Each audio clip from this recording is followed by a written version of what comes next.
Thank you, French, but shalom greetings to you all. I hope you're enjoying this month of no extra holy days. As you say farewell to summer, hello to school, and begin to make your preparations for the days of awe. Sounds kind of strange, doesn't it?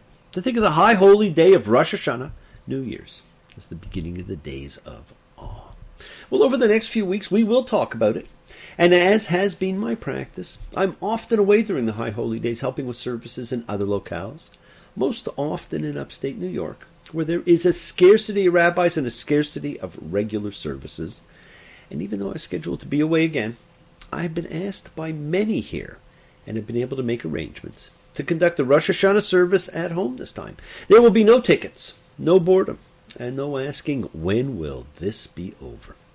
And over the next few weeks, I will be teaching anyone who wants to learn how to bring your intention back to that service and observe it on your own, or with a small group, and get as much, if not more, from it than you ever had before. Now, I had a fantastic lunch with my friend Alan, who listens regularly and has figured out how to load these into iTunes and has promised to show me how to do the same. And he had a question for me that is actually going to be discussed in this week's Parsha. Friends, there are no coincidences. And one of the things we were talking about is the necessity to be adaptive, to be prepared to view this book in each generation as a living testament to our growth, and how so many are simply comfortable doing the same old, reading the same, believing the same, even though life is different. And the daily stresses of our lives are so much more different than those of biblical man. We are much more connected to our fellow man than ever before. And accordingly, we have less privacy than we did before. Now, we've also fallen more and more into mind reading and assuming rather than asking and clarifying. And so we have become Olympic athletes at jumping to conclusions. We can learn to adapt and change. We can learn to control these daily stressors more and more. And here's a few suggestions for you. Find out exactly what others want from you. Not having a clear sense of others' expectations can heighten stress levels. So learn to ask questions when you don't understand what someone wants. Get clarification, my friends. Don't take on too much. We are often afraid to say no, and we undertake too much. When we do no one any good. And we may be afraid to say when we overwhelm ourselves. Learn to say no. Learn to be honest with others and with yourself. Have reasonable expectations for yourself. Most of us actually created most of our stress in our 20s. We expected to be top performers. We were just hitting the business world. We were moving at lightning speed and drawing the admiration of everyone around us. And we just continued to add pressure throughout our lives. Immortality was always for the young. Develop reasonable expectations for yourselves, my friends. They will probably still be higher than anyone else would have put on you. Create a more relaxed physical environment. We create as comfortable a home environment for ourselves as we can. But we should always remember that our business environment matters also. We spend more and more time than ever working. So you want to try and maintain a workplace that's airy and friendly and says something of yourself. That will help reduce stress. Now, I hate to tell you, but your mother was right. Don't forget to exercise, eat well, and take some time out just for you. Now, if you're feeling stressed, your body is signaling it needs some care. Research shows that breathing, yoga, various exercise, meditation, some downtime, and all kinds of, other moderate things are called for. Give yourself small rewards throughout the day. Learn to divide your projects into segments and reward yourself for your accomplishments. These rewards can be as simple as taking a break or getting that second cup of coffee.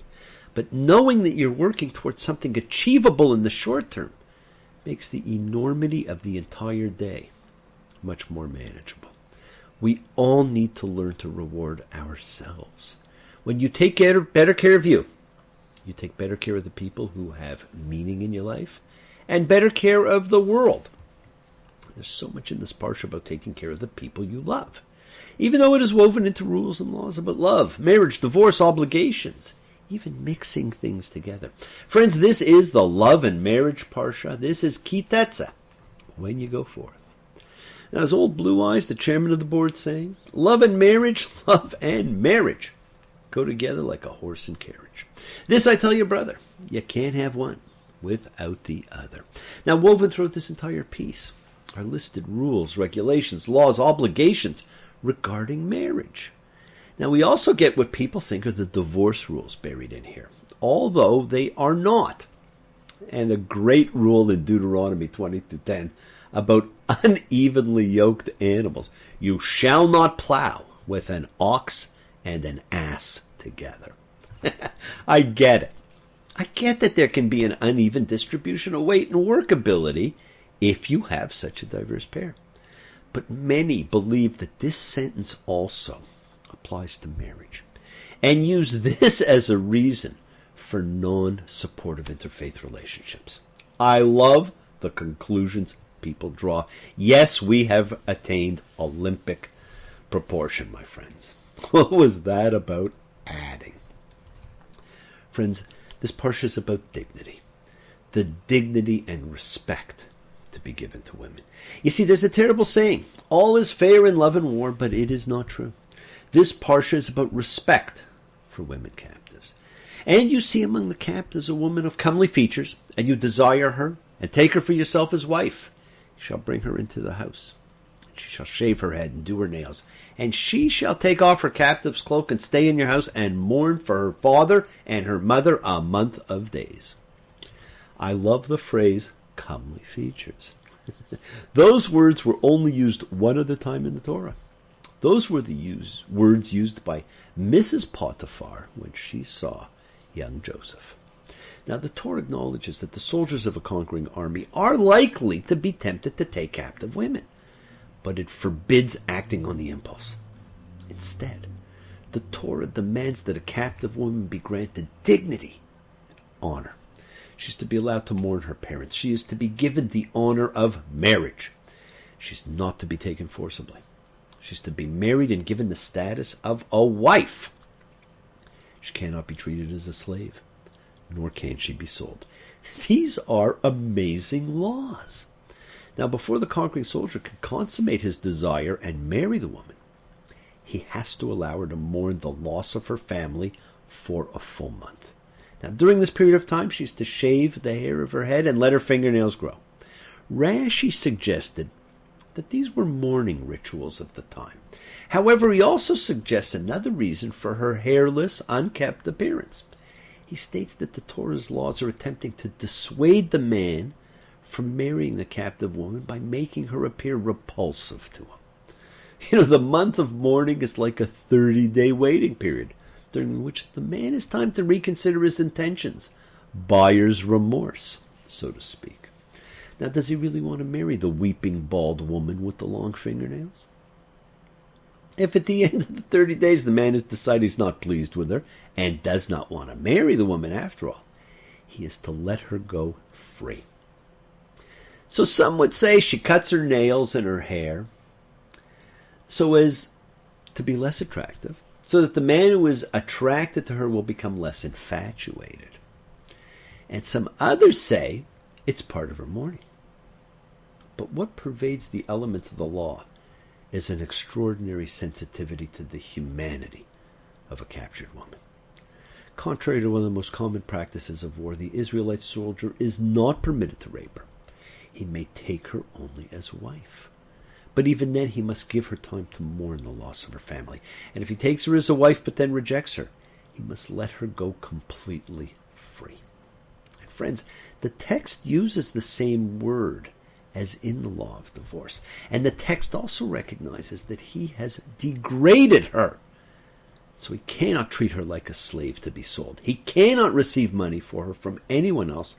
And the words for degrading her and for letting her go are the same words that are used to describe the Egyptians' degrading of Israel and then letting Israel go in Exodus. Again, Israel learns from its experience of enslavement. Israel not only celebrates its own release, but it learns to have compassion for others as well. The Torah's wisdom in this matter teaches us several principles that apply to every romantic relationship. A person should never rush into marriage. Love at first sight is not real love. Before committing to marriage, a person needs to take time to see past the other person's sexual allure and fog of lust. Hey, Proverbs 31:30 says, "Charm is deceptive, beauty is fleeting, but a woman who fears the Lord is to be praised." These laws teach us to curb our enthusiasm, to curb our natural desires, and remember that the person we are so attracted to is, after all, another human being, not just a sex object.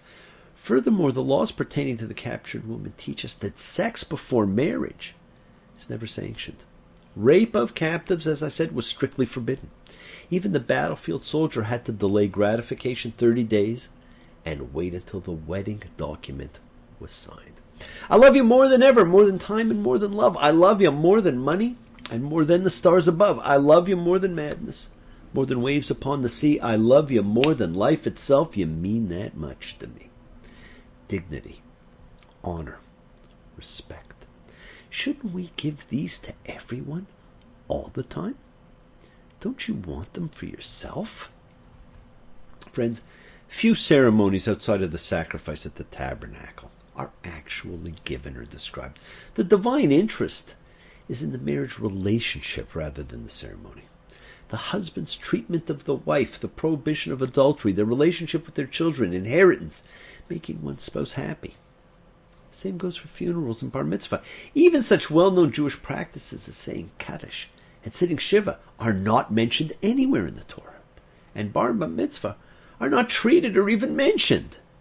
The concern of Torah is doing the commandments. The details of ceremony, of arriving at the age of doing them, are left for humans to choose. All of these ceremonies were detailed in rabbinic law and rabbinic practice much, much later. This is a great parsha, my friends. And if you get nothing but this from it, that's fantastic.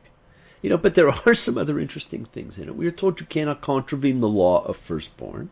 When a man will have two wives, one loved and one hated, and they'll give birth to children for him, the loved and the hated will have the firstborn son. Then it will be, on the day that he gives what he has as a legacy to his children, he shall not be able to give a son of the loved one the birthright before the firstborn son of the hated one. Now, I always wondered, why could Abraham do this? Why could Isaac? It is ironic, because Jacob, in fact, does take away the double portion from Reuben, who is the son of the less loved wife, Leah, and he gives it to Joseph, who is the son of the more loved wife, Rachel. Have we been paying for bad karma? There is a lot here. And it's followed by very complex groupings of what can and cannot be mixed. And so much interpretation has come from some simple lines, such as, mixing a woman and man's clothes. Are we still adding too much? Or about mixing shatnez, wool and linen together. The former comes from an animal, a sheep, and the latter comes from a plant, flax. Some think that such a fabric is prohibited because it was thought to be an unnatural mixture. Others think that it's because the priests have both linen and wool in their clothing, and that therefore lay persons must not wear what belongs to the realm of the sacred, although that's not what the Torah even says. Friends, we actually do not know what this shatnez means, and we're just guessing. Where do we draw the line? But one of my favorites in this whole parsha is Deuteronomy 23:3, a bastard shall not come into the Lord's community, even in the 10th generation, one shall not come into God's community. Now, the problem is the Hebrew word mumzer. You see, we translate it as bastard, which has certain meanings to us, but which actually had only one meaning to biblical man. This has not been understood to mean someone born out of wedlock, but rather someone born from one of the forbidden sexual relationships, and that is different. All friends, all kinds of forbidden nations are listed. But there's one amazing exception throughout the entire second half of the Torah, Egypt. You shall not abhor an Egyptian. Why? We say it's because we were aliens in Egypt, and so we understand what it's like. But we've been aliens everywhere we have gone. Could this be one of those historical clues pointing to the incredible closeness between language, beliefs, background? The Israelites themselves were aliens in Egypt, and they were abhorred and mistreated. So they must never abhor an Egyptian or mistreat any alien. This has become the prime demonstration of the principle in Judaism. What is hateful to you, don't do to your neighbor. And so we're reminded of that in this parsha about giving respect and honor. And it ends with a fascinating, simply fascinating statement. Remember what the Lord your God did to Miriam on the way when you were coming out of Egypt. Now, what does that have to do with anything? Well, remember, friends, Rashi understood her offense to be slanderous gossip, loshen hora.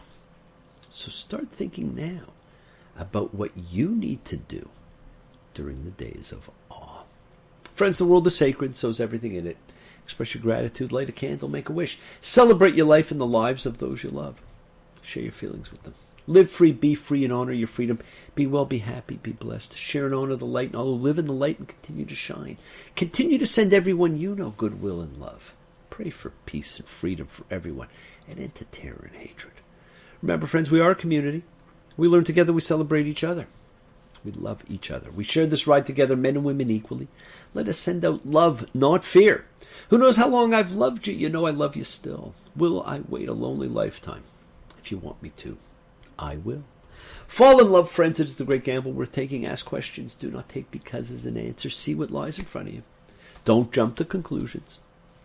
Break free of the dogma and change your way of thinking. Thank you all. Love you. See you all next time. And I do love seeing you again. And remember, your wishes do come true. Bless you all. Thank you. And if you are interested in learning more about our Rosh Hashanah service, please drop me a line. Shabbat Shalom.